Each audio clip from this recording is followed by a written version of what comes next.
Meu nome é João Steiner, eu sou professor do Instituto de Astronomia, Geofísica e Ciências Atmosféricas da Universidade de São Paulo. Nós vamos iniciar hoje a disciplina Astronomia, uma visão geral 1. Nessa disciplina, é uma disciplina introdutória que é destinado aos alunos do bacharelado em Física e também do bacharelado em Astronomia, visando proporcionar o primeiro contato com diversas áreas da astronomia, né? A gente procura dar destaque às últimas descobertas da ciência e também discutir alguns campos que ainda estão em abertos na pesquisa científica, né?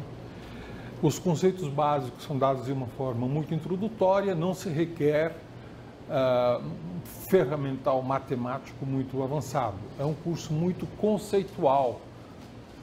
No entanto, é importante dizer que o fato de ser conceitual não significa que ele vai ser superficial. Os conceitos precisam ser elucidados com precisão, e é isso que nós vamos tentar fazer, né? Nós vamos, nessa parte 1, nós vamos estudar instrumentação astronômica, sistema solar, exoplanetas e as estrelas. E o restante da astronomia é visto na parte 2, Astronomia Visão Geral 2, que é ministrado aqui no IAG no segundo semestre. Com isso, então, nós vamos iniciar a primeira aula, que vai tratar da astronomia antes dos telescópios. Como assim? A astronomia não está associado com telescópio? O telescópio não é o instrumento dos astrônomos? É. Mas os telescópios foram inventados em 1608, primeira luneta, e foi apontado para o céu pela primeira vez em 1609. Antes disso, a humanidade já olhava para o céu e já se fazia perguntas, né? O que, afinal de contas, é o que nós estamos vendo lá? As estrelas, o Sol, a Lua, os planetas, que são aquelas estrelas errantes, né? Muito brilhantes. Então, a humanidade se fazia sempre essas perguntas e, curiosamente, todas as civilizações tinham uma interpretação sobre o céu, sobre o que era o céu e sobre como este céu interferia ou não nas nossas vidas, né? Muitas sociedades, muitas civilizações fizeram interpretações, como, por exemplo, sobre o caminho do leite, né? A Via Láctea, as estrelas, sobre as estrelas errantes, né? Que são chamadas de planetas, e assim por diante. Alguns, inclusive, deixaram resquícios do que alguns estudiosos consideram alguma coisa como observatórios primitivos, né? Stonehenge, que é uma dessas relíquias que fica no sul da Inglaterra, é muito impressionante, né? São muitas pedras organizadas de uma forma a ativar a nossa imaginação, né? Interpretando isso, muitos interpretam isso em função da orientação com relação ao solstício e assim por diante, que isso seria, ao mesmo tempo, teria uma função religiosa, mas funcionaria também como um observatório astronômico. E essas duas coisas, a religiosidade e a observação e a interpretação do céu, sempre foram muito ligadas, né? Nunca se separava isso muito claramente para muitas das civilizações, né? Existe também, o que é muito pouco conhecido, o Stonehenge aqui é bastante conhecido do público, mas no Brasil também existe o chamado Stonehenge brasileiro, né? Que também é um conjunto de pedras muito grandes que fica localizado no Acre. É muito pouco estudado, nós não sabemos exatamente o que isso representa, mas de alguma maneira devia ter tido alguma função, digamos, análoga ao Stonehenge original na Inglaterra. Outras civilizações tinham atividades astronômicas e muitas vezes aparatos, né, do tipo observatório, instrumentos que facilitassem as observações do céu. Instrumentos que não tinham componentes ópticos, eram instrumentos simples, né, essencialmente mecânicos. Esse aqui é o chamado caracol, que fica em Chichén Itzá, né, na península do Yucatán, no México, e que era um observatório maia. Os maias eram exímios astrônomos, exímios matemáticos, né, e eles construíram um observatório para aperfeiçoar o conhecimento astronômico deles, sem lunetas, sem telescópios, um observatório com instrumentos puramente mecânicos, né? Um dos instrumentos muito usados, né, nestas fase pré-óptica é a régua das hastes deslizantes, né? Vocês podem imaginar que com uma régua desse tipo, onde você pudesse deslocar as hastes, você pode medir a separação angular entre duas estrelas, entre o planeta e as estrelas e assim por diante, e ter uma medida de posição relativa entre os astros, né? Então esse era um instrumento bastante comum. Hiparco foi um famoso astrônomo grego, né? Os gregos tinham uma ciência astronômica muito desenvolvida. E quando a gente fala astrônomo grego, não significa que eles tenham nascido na Grécia. Hiparco, por exemplo, nasceu num lugar chamado Niceia, que fica na atual Turquia, né? Outros astrônomos gregos nasceram no Egito, no atual Egito e assim por diante, mas fazia parte da civilização grega, né? Esse Hiparco, que viveu entre 190 antes de Cristo até 120 antes de Cristo, ele fez trabalhos realmente extraordinários, sem nenhum instrumento óptico como nós os conhecemos, né?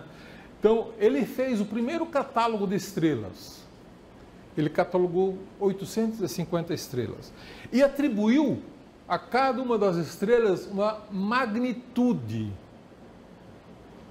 Uma estrela de magnitude 3, magnitude 4, magnitude 5 e assim por diante.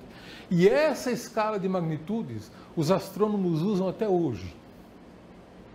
Tá? Nós usamos exatamente a escala de magnitudes que o Hiparco inventou, atribuindo a cada estrela um brilho, né, cerca de 150 anos antes de Cristo.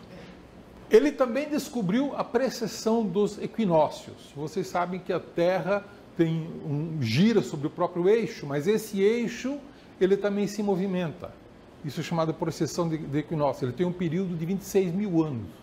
Imaginem só que isso foi descoberto por Hiparco. Para isso era necessário uma astronomia bastante sofisticada, com instrumentos rudimentares, né? Por exemplo, ele mediu a duração de um ano, com um erro de 6 minutos, né? Ele também mediu a distância da Lua para a Terra, com um erro de 1/60. Tá? O sujeito era bom, né? O sujeito era bom. Isso tudo sem nenhum instrumento astronômico óptico, tudo com esse ferramental mecânico, né? Então o Hiparco deixou um legado muito grande, e essas medidas do Hiparco, esse catálogo de 850 estrelas feito por ele, perdurou até Tycho Brahe superá-lo com o observatório do qual nós vamos falar daqui a pouco, né? Mas isso muito mais tarde, né? Por volta de 1600, né? Bom, mas não foi só na Europa, no Ocidente, os maias ou os índios do Acre que se preocupavam com a astronomia. Os indianos, né, tinham um famoso observatório, entre outros, né, o famoso observatório de Jantar Mantar, na Índia, né, que, como vocês podem ver, tem uma estrutura muito grande, que tem pessoas escalando os instrumentos, né, também um observatório muito antigo. E os chineses também tinham atividades astronômicas muito ativas. Esse aqui é um mapa celeste, vejam só, o mapa celeste indicando a posição das estrelas, esse mapa feito no ano de 1092 a.C. Esse é o mapa mais antigo do céu do qual você tem conhecimento, né? que perdura até hoje. Talvez tenham sido elaborados mapas que sumiram com o tempo. Esse ainda existe, é um mapa chinês. Os gregos, como eu já mencionei, tinham uma astronomia muito desenvolvida, mas depois, enfim, da queda do Império Romano, o mundo ocidental entrou no que nós chamamos de a Idade das Trevas, né? A Idade Média, e aí foi um período em que a astronomia árabe foi muito ativa, né? Houve diversos astrônomos muito conhecidos do mundo árabe, eram árabes ou persas, né? Como, por exemplo, o astrônomo persa Al-Sufi, que viveu de 903 a 986 depois de Cristo, né? E foi ele que deu nome a muitas estrelas, né? Aldebaran, Vega, Algol. Esse Al vem do árabe, né? É um prefixo característico da língua árabe, né?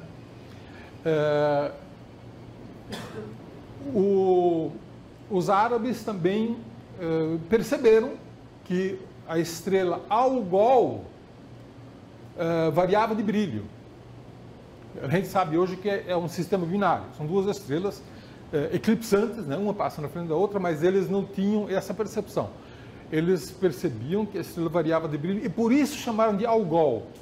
Algol significa o demônio, né? Por alguma razão eles perceberam essa característica variável do brilho e deram essa denominação.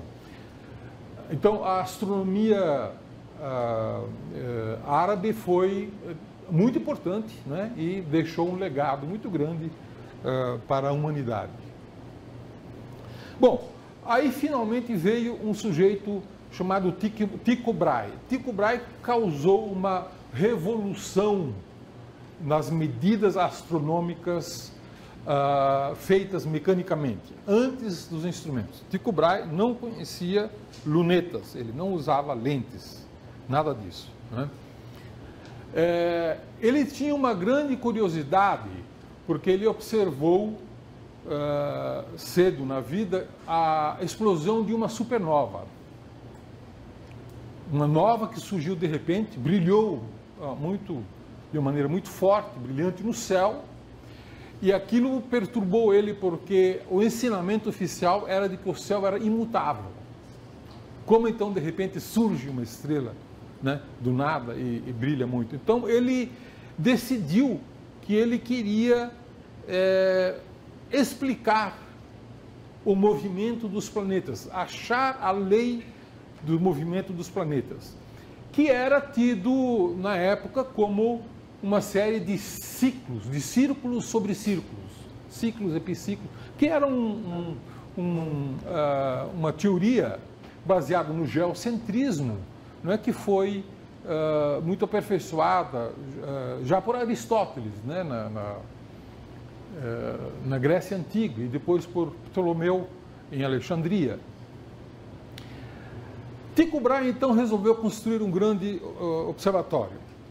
Ele teve muita sorte na vida, porque o pai dele, dinamarquês, ele salvou o príncipe de um afogamento.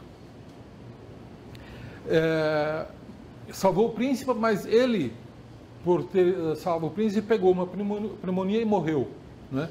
Então o príncipe adotou o filho, Tycho Brahe, para a família real da Dinamarca, né? E era um protegido, então, do príncipe, né? E o príncipe, então, numa certa altura da vida, resolveu financiar esta obra do Tycho Brahe. E para isso ele gastou cerca de 20% do orçamento anual da coroa da Dinamarca, né? Os astrônomos, desde então, eles têm o hábito de gastar muito dinheiro para financiar os seus empreendimentos. E Tycho Brahe construiu, então, o que está representado aqui nesse desenho, né? Isso é uma reconstituição do observatório dele chamado Uranienborg. Neste observatório ele construiu alguma coisa que aqui está representado nesse desenho, né? Onde o Tycho mesmo está fazendo as observações e aqui alguém anotando e aqui mais alguns auxiliares ajudando ele a fazer essas medidas. Ele fez medidas extraordinariamente precisas, né?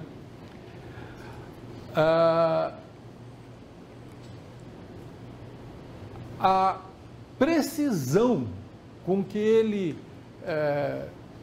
conseguiu medir a posição das estrelas e dos planetas era 10 vezes melhor do que as medidas anteriores, que eram do Hipparco, até então, né?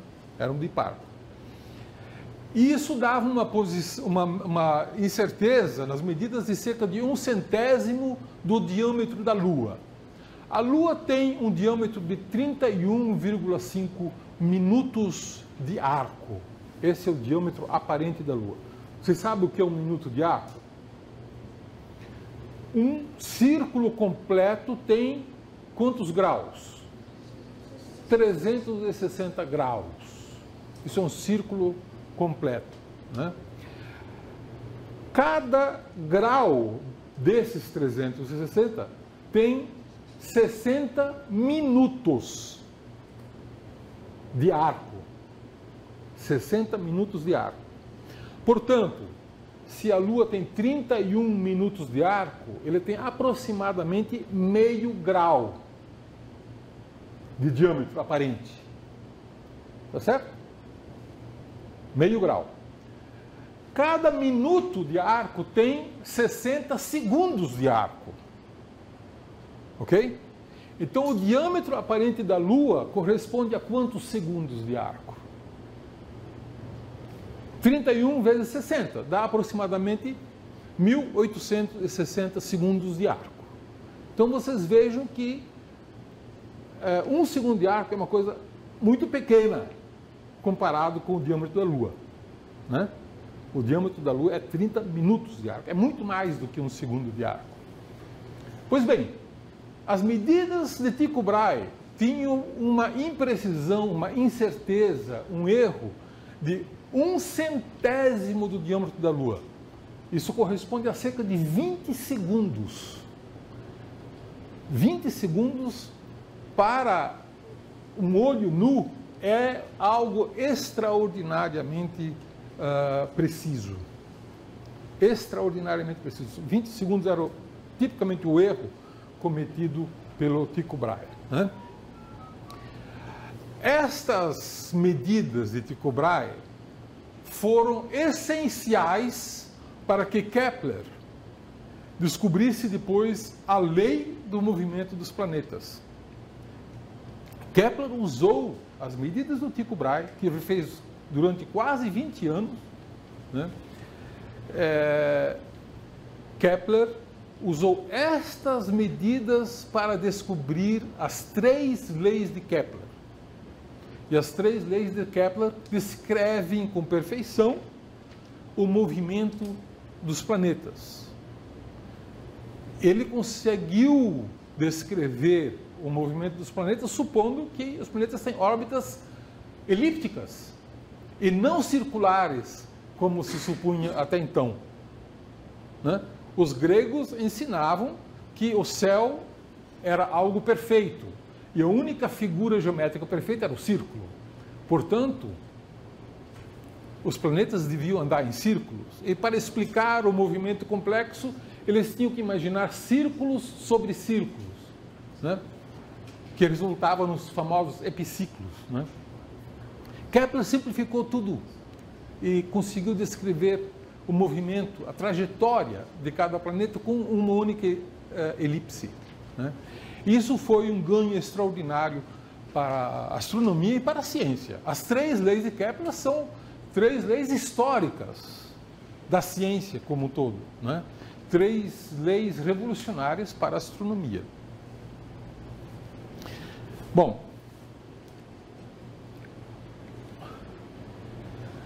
vejam bem,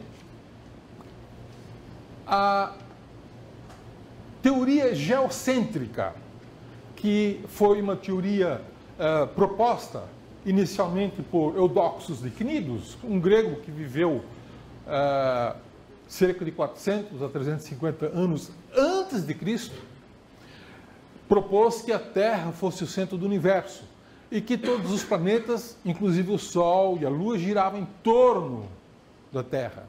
Esse é o modelo geocêntrico, né?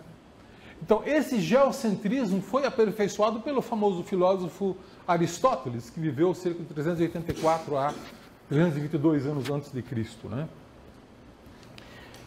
E depois foi aperfeiçoado por Ptolomeu, já há cerca de um século depois de Cristo. Então, essa teoria geocêntrica, ela foi superada pela teoria heliocêntrica de Copérnico, né? A teoria heliocêntrica diz que o centro do sistema solar é o Sol, né? E que os planetas, assim como Marte, Vênus, Terra e assim por diante, Júpiter, Saturno, giram todos em torno do Sol, né? Esta teoria heliocêntrica criou um grande debate. Na verdade, provocou uma revolução filosófica, cultural, na época, quando proposta por Copérnico. Copérnico, na verdade, não foi o primeiro a propor essa teoria. O primeiro a propor essa teoria foi Aristarco de Samos, outro grego, né, astrônomo grego, que viveu cerca de 310 a 230 a.C., e que propôs um sistema heliocêntrico. Mas Hiparco descartou esta teoria heliocêntrica, porque as medidas, na verdade, não podiam discriminar entre o modelo geocêntrico e o modelo heliocêntrico, né? E o próprio Aristóteles fez um aperfeiçoamento do modelo geocêntrico, e a grande autoridade filosófica do Aristóteles, na verdade, acabou colocando a teoria do Aristarco de Samos no esquecimento. Mas quando o Copérnico lançou novamente essa teoria, que foi publicada em 1543, logo após a morte dele, né, o mundo estava preparado para testar a teoria heliocêntrica em oposição à teoria geocêntrica, né? E esse teste foi realmente feito com as medidas do Tycho Brahe, e o grande salto feito pela teoria, pelas 3 leis de Kepler, na verdade, acabaram por matar definitivamente a teoria geocêntrica e estabelecendo a teoria heliocêntrica como sendo a verdadeira. Curiosamente, e vejam só que coincidência, a teoria do Kepler, a primeira lei de Kepler, foi publicada no ano de 1609, que foi o ano em que Galileu apontou a luneta para o céu pela primeira vez, né? E a partir daí a astronomia seria completamente diferente. Mas as leis de Kepler foram estabelecidas, foram descobertas, baseadas em medidas pré-telescópicas, né?